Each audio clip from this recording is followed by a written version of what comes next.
السلام عليكم ورحمة الله وبركاته. بسم الله الرحمن الرحيم. النهاردة هنعمل فيديو يا جماعة بقى عن حاجة كده جديدة وطريقة جديدة كمان مش موجودة يعني في اي قنوات عملوها قبل كده.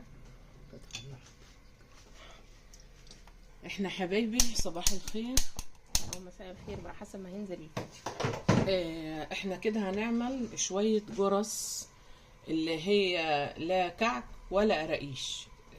الجرس الحلوة يعني ممكن تستغنى عن الكعك فيها. احنا حاجة هنعمل بين الاتنين يعني حاجة كأنها ده القرص، ده القرص معانا هنا. ده كيلو كأنها بالظبط عارفين المعمول، حاجة كده زي المعمول بالظبط كده، بس حاجة كده تحفة ما شاء الله حبايبي. ده كيلو سمنة نباتي، يعني طبعا انا مش امكانياتي ان انا اجيب كله بلدي. وده نص كيلو زبدة فلاحي. صوري ماشي. وده السمسم حمصته ماشي. وهنسيب السمنة على نار هادية علشان مش تتحرق، عشان نطلعها من التلاجة علشان ما تتحرقش. ده كيلو سمنة نباتي، وده نص زبدة. ده نص ممكن ما اخدوش كله، ممكن هتاخدي منه جزء يعني مش هتاخديه كله. لا وممكن اخده كله لان هعمل 3 كيلو. 3 كيلو هياخدوا كيلو ونص، كل كيلو بياخد نص كيلو. كل كيلو مش حد يقول لي ان الكعك بنعمل نص ونص، لا الكعك بنعمل نص وزياده معلقتين 3، دي بتفرق في النعومه. ده جرس زي الكعك بالظبط بس اقل شويه. انا بحب اعملها كده، وليكوا حريه الاختيار، تزودوا تنقصوا ليكوا حريه الاختيار. لكن الجرس ما تزودوش عن كده، تقللوا لو عايزينها ناشفه. لكن انا ده المظبوط بتاعي، انا ما بعملش كعك في العيد، انا بعمل الجرس دي بتسد عن كل حاجه، وبعملها صغيره وبحشيها عجوه برضه. فانا حطاها. ممكن تحطي معاها نص كوبايه لبن، ممكن تحطي معاها نص ليمونه. في الاخر لما اطفي عليها بحط ورقتين فانيليا. ورقتين فانيليا دي بتوديها في حته تانية خالص، السمنه النباتيه. دي قطعتها. احنا حطينا العجوه في الفرن تمام وحطيناها عشان تسيح. ثانيه ده العجوه اهي يا جماعه، حطيناها في قطعناها وهتسيبها تسيح شويه في الفرن. لما نسيح الزبده هنحط عليها 4-5 معالق زبده، و4 معالق او 3 او 2 زي ما انت عايزه. سمسم مش عايزه براحتك. الزبده دي بتديها طراوه بحيث ان هي لما تحطيها في جوه العجينه ما تنشفش، تفضل طريه كده وتديها نكهه. في زبده في مش في ممكن تحطي نباتيه، لكن ما تحطيش زيت لان الزيت هينشفها. ماشي. كمان السمسم، يبقى احنا عندنا سمسم سمنه نباتي وعندنا الزبده الفلاحي تمام. سمنه النباتي ده كيلو وده نص. احنا ممكن ناخد الكيلو ونص كاملين، وممكن ما ناخدش الكيلو ونص كاملين. احنا هنعمل 3 كيلو دقيق، وده كيلو سمنه نباتي، وده نص زبده فلاحي تمام. هنشوف دلوقتي المقادير معاكم خطوه بخطوه، والتكات اللي احنا هنعملها بجد لو جربتوها مش هتندموا، وهتبقى دي طريقتكم اللي دايما هتعتمدوها في عمل القرص، لانها بجد رهيبه ما شاء الله تبارك الرحمن. الكل بيحكي ويتحكى بيها. متنسوش اللايك بقى يا جماعه، ولايك بقى وشير بقى لاصحابكم عشان يعرفوا الطريقه دي. على فكره يا جماعه انا بتعلم معاكم زيكم يعني. ماما عامله كده مخصوص، وانا عامله ده عشان انا اتعلم الحاجات دي تفضل برضو بعد عمر طويل ليا، عشان انا استفيد منها لوالدتي يعني، عشان انا استفيد من خبرتها يعني. ان ما شاء الله رهيبه. الحاجات دي بتسافر بره، الناس بتاخدها تاكلها بره وبتوريها لاصحابها.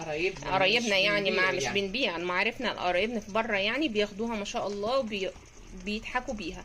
تحفه ومش هتندموا لو جربتوها خطوه بخطوه. وانا هحاول اخد المقادير بالظبط من والدتي وهكتبها دايما في الوصف تحت في اليوتيوب.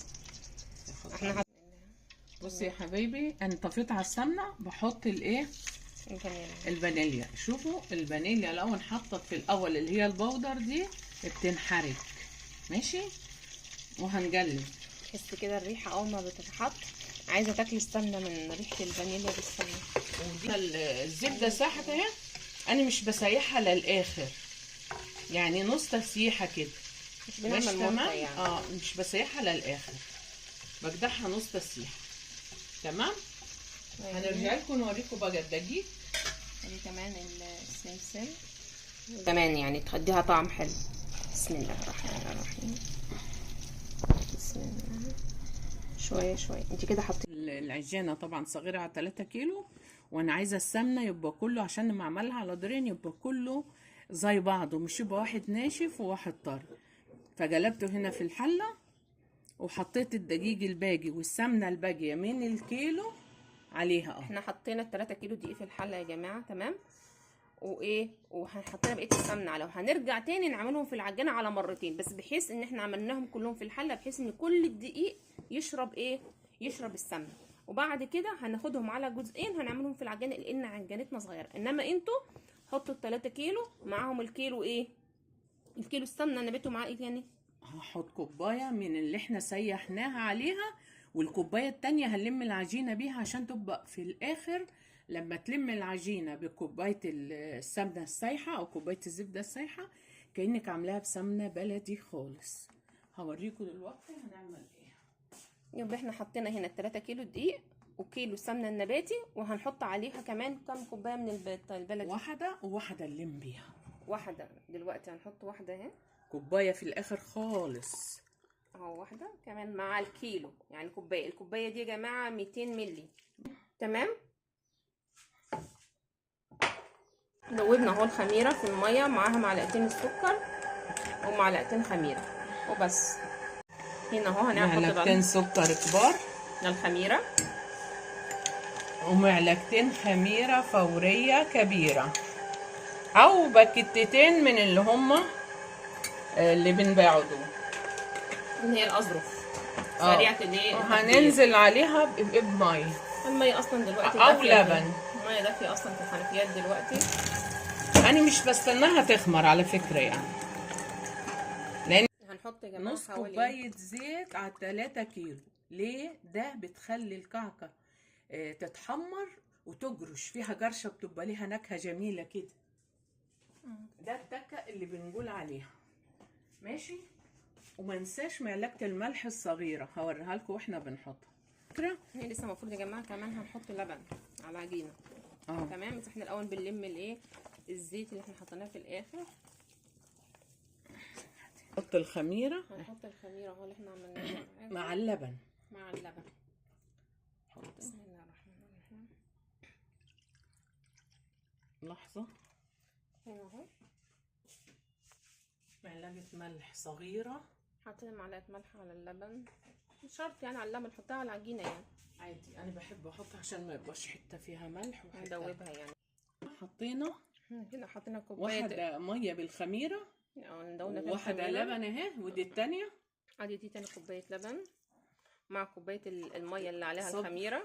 يبقى كده كام كوبايه؟ ما تحطيش السنة. ماشي. احنا حطينا قد ايه لبن؟ حطينا 2 لبن وواحده ميه عليها الخميره بس تمام. ومعانا واحده ثالثه احتياطي، هنشوف دلوقتي الوضع هيكون ايه. عايزه افهم احنا حطينا قد ايه لبن؟ 2 يعني شويه. ما نشوف الاول مين معجنه، حاسه ان هي بالظبط. يعني بقلبها بايدي عشان المضرب مش هياخده كله. احنا برضو بنخلط اهو لسه الكميه، وهنشوف. بصي يا حبايبي، كل ما تقلبوا بتعوز، واحنا مش هنهودها، احنا بنقلب مره واحده علشان خاطر كل ما تقلبي هتعوز لبن او ميه، وكل ما تحطي كل ما هتخشن، مش هتبقى ناعمه. لكن هي كده ممكن اقطعها، دي لو كعك ممكن اقطعته، بس انا هي كده خدت 3 على فكره، سبحان الله، على حسب الدقيق. في دقيق تاني بياخد 3.5. الجرس ما بتلتتش، يعني هي كده عايزه شويه، بس انا مش هحط لها علشان خاطر ايه، تبقى دسمه، عايزاها تبقى ناعمه يعني. فانت كده هتكتفي بالثلاث. وبعدين عشان لو طريت عن كده واحنا في الصيف هتخمر بسرعه، ومش هلحق لما بيزيد خمرها كانك مش حاطه عليها سمنه، تبقى عامله زي العيش.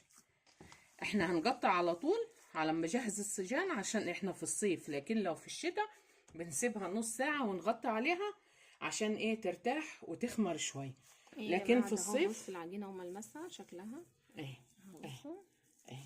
بس والدتي وهي بتعملها اهي زي الفل، لا شججت ولا حاجه، زي الفل. عايزه بقى تعمليها، تبقى تعملي فيها كده اهو. ده كده قبل ما تشتغلي فيها تعملي فيها كده اهو كده اهو كده اهو عشان خاطر ايه، وتروحي مكورها بقى وعاملاها، وهنوريكم ازاي الطريقه ما شاء الله. ماشي جميل. يعني هي كده خدت 3 كيلو، اخد 3 كيلو دقيق.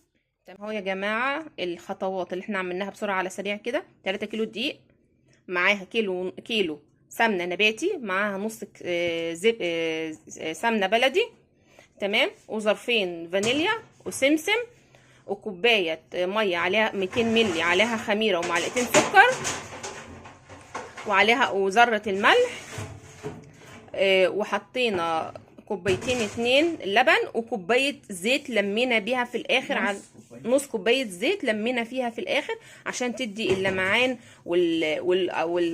والقرقشه بتاعت الايه، القرص. تمام. احنا مش هنزود اكتر من كده، عشان لو زودنا اكتر من كده مواد سايله هتبقى ايه، ناشفه، زي ما والدتي قالت لكم في الايه، في الخطوات. يبقى انا كده قلت المقادير. يلا هنشوف بعد كده هنعمل ايه. هنعمله في العجانه على ايه، على مرتين، ان العجانه بتاعتنا صغيره، عشان ايه، تتلم العجينه، عشان تنضرب كويس، يعني تتلم كويس. عشان العجينه صغيره يا جماعه، هنحط الخليط على ايه، على دفعتين، علشان خاطر نلم العجينه وتتعجن كويس. احنا جلبنا كله العجينه مع بعض الاول علشان كله يبقى السمنه واحده، مش يبقى كميه سمنه اكتر من التانية. احنا عملناها بايدينا كده، جلبنا السمنه بسناها، وبعد كده بقى نحط بقى في العجينه عشان ايه، تلم. عشان العجينه بتاعتنا صغيره. عندك عجينه كبيره، حط الكميه كلها وتوكلي على الله. بس ما تحطيش السمنه كلها مره واحده، حطي كيلو الاول عشان تنبس براحتها، عشان مش يبقى عجينه، ونلم بالنص التاني، او نحطه بالتدريج. حطي السمنه بالتدريج. لو هتحطيه في العجينه كله 3 كيلو دقيق وهتنزلي عليه، نزلي السمنه بالتدريج عشان مش تكلكع وتعجن. الكيلو ونص نزليهم على مرتين يا جماعه اهو، تتلم في العجينه كويس. وهنعمل الكميه على مرتين اهو، هنا اهو الثانيه دي بتتعمل، ودي لسه هنحطها مره ثانيه. الكميه الثانيه عشان تنبس، حطيتي سمنه ثانيه لما بتنبس حلو، يعني زي ما كنت حطيتي سمنه فرقت عن الثانيه. دي الكميه الثانيه اهي اللي احنا عملناها اهي معاكم في الايه، في العجان. وهذه الكميه بتتعجن الثانيه، تمام، عشان يبقى كله بمصداقيه ومعاكم خطوه بخطوه. يا جماعه احنا قلنا لكم ان احنا حطينا الايه، العجوه في الفرن بتسيح، قطعناها اهو، نزلنا عليها بايه، السمنه السايحه. السمنه السايحه. لو مش عندك سمنه سايحه حطي نباتيه، بس ما تحطيش زيت عشان مش تنشف. وهنحط شويه السمسم الباقيين عليها، وهي هندعكها وهنعجنها عشان كل ما تدعكيها، هي سخنه دلوقتي، اسيبها بس تبرد شويه ونمسك نبس فيها، ندعكها دعكان كده اهو، هتبيض وتطرى. لما اخلصها اوريها لكم عشان ما اطولش عليكم الفيديو. كده ونبدا ايه في التقطيع. على فكره العجينه خدت كمان كوب لبن بعد لما قفلت معاكم في الاول واحنا بنعجن، حسيت ان هي ناشفه وهتتعبني في التقطيع، فزودها وخدت كوبايه لبن كمان، يبقى 3 كيلو خدوا كوبايه ميه اللي هي في الخميره اللي دوبنا فيها السكر والخميره، و3 لبن. بس انا حطيت الثلاثه مره واحده عشان انا عارفه مقدار العجينه، عشان كتر التجليب في العجينه بيقلل الادام بتاعها وتحس انها خشنه. كل ما تقلبي كل ما هتعوز لبن او ميه تاني. ايدي باينه؟ لا قرب شويه، الايدي باينه. احنا بنقطع كده. طبعا العجوه دي اختياري، تحطي كتير تحطي قليل، انا مش هقول لك مقدار عجوه علشان انا بحب فيها العجوه كتير، ماشي. فاحنا اوريكم ان احنا بنعمل ازاي. اصغر شويه بس قربي انت ايديكي على بتاع، عشان احنا يعني هنصور فيها واحده وهنكمل بقى من غير التصوير. بصي يا حبايبي، بنمسك العجينه نسخها كده.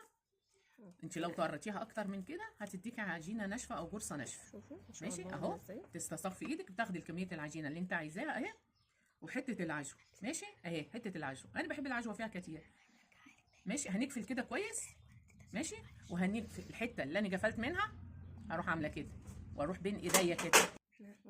بصي يا حبايبي، انا عملت العجينه كده بين ايديا عشان تنعم وتبقى طريه ومستصاغه، وبجيب حته العجوه زي انا مش بكورها، انا بحط حته العجوه اللي انا عايزاها وبنفردها كده، بنفردها شويه عشان ما تحطهاش مكلكعه. هنا طلعت العجينه انا كتير عليها، بروح شايله كده، دي الحته اللي انا قفلت منها، بجيبها في بطن ايدي كده وبايدي الثانيه بينها كده.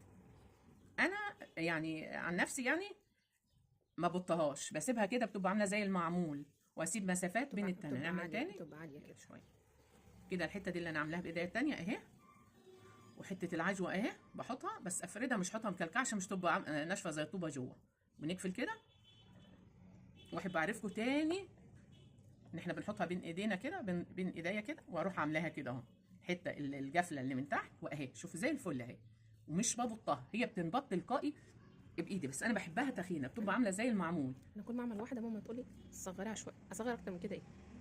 تبقى يعني هي ايه؟ هي لقمه واحده. محدش عشان تاكلي بدل ما تاكلي واحده اكلي 10. ما تريش، انا بحبه كده. وبعدين اللي عايز واحده بدل ما يكسر ويبهدل والنمل والصيف اللي داخل ده، ربنا يكفينا شر النمل ده اهو يا حبايبي. حته العجينه وادي حته العجوه بحطها كده، ولا اقعد اكور ولا اعمل علشان خاطر ايه تضييع الوقت. نقفل كده، والحته اللي قفلنا منها بنحطها في بطن الايد كده، وبايدك التانيه بالراحه، مش التكي، بالراحه كده اهو. دورته زي الفل اهي، ولا ابط ولا حاجه، بحطها كده. انت بقى عايزه تبطي براحتك، يعني دي حاجه اختيار كده يعني انت كده، بس انا بعملها كده علشان تنصغ شويه، عشان ايه تتلم كده، وبعدين كده تحط ايدك من فوق تنصغ شويه. انا حطيت ايدي من فوق اهو، بس انا بعملهم بالعجة عشان يشوفوا انا بعمل ايه فيها في قلبها. واقول لكم تاني ان انا حطيت كمان كوبايه، يعني خد 4 كوبايات. عايزه تحطوهم لبن، عايز بس الجرس لازم لبن مع كوبايه الميه، غير الكعك. الكعك بتحطي لبن، بتحطي ميه، وهو الكعك بيكون بالميه افضل. يعني يا جماعه المقادير هي 3 كيلو دقيق، تمام، كيلو خدوا 4 كوبايات، كيلو ونص سمنه نباتي، على كيلو سمنه نباتي ونص زبده سمنه برضو، طب بس سمنه بلدي يعني سايحه، نص سمنه سايحه، وكيلو سمنه نباتي، تمام. وحطينا عليهم ظرفين الفانيليا، وحطينا كوبايه ميه عليها معلقتين خميره ومعلقتين سكر، وحطينا 4 كوبايات لبن، وعليهم ايه معلقه ملح صغيره خالص، يعني يعتبر ايه نص معلقه ملح يعني، او معلقه ملح صغيره. وحطيناهم بعد ما لمينا الاول، زي ما انتوا شفتوا بقى، هتشوفوا في الخطوات، زي ما انتوا شفتوا في الخطوات، لمينا الاول السمنه بالدقيق، وبعد كده ايه ونص كوبايه الزيت اللي لمينا بيها في الاخر عشان تدي القرمشه في المعمول، تمام. وكده هنكمل بقيه الصاج، وهنوريكم النتيجه في الاخر. بس سلام، متنسوش اللايك لايك لايك لايك. ايوه يا حبايبي كده اهي الجرس سويناها. دي 3 كيلو اللي احنا عملناهم النهارده معاكم، وواحد في الفرن، تاني لسه مش دخل اهو الفرن، بس ده طبعا اللي طلع من الفرن ما شاء الله تبارك الرحمن. افرض تعالي هنا، وواحد في الفرن هنا اهو، وواحد هنا اهوت في الفرن يا جماعه. العجينه ما خمرتش، حطي دخلي واحد وحطي واحد فوق يعني نفترض ان الخميره كانت لسه مش بتخمر بسرعه، حط واحد جوه الفرن وواحد فوق الفرن علشان خاطر ياخد الدفء، يتدفى فيخمر بسرعه ويساعدك في التخمير. ما شاء الله تبارك الرحمن. وان شاء الله الوصفه تعجبكم. لو محتاجين اي حاجه او في اي حاجه احنا مش موضحينها في الشرح بتاعنا، يا ريت تفيدونا بيها وتكتبوا لنا في التعليقات، واحنا هنفيدكم، وان شاء الله نكون خفاف ولطاف عليكم. وكل سنه وانتم طيبين. ما تنسوش اللايك والشير، اللهم صل على سيدنا محمد. يلا سبحان الله والحمد لله ولا اله الا الله. نشوفكم على خير، مع السلامه.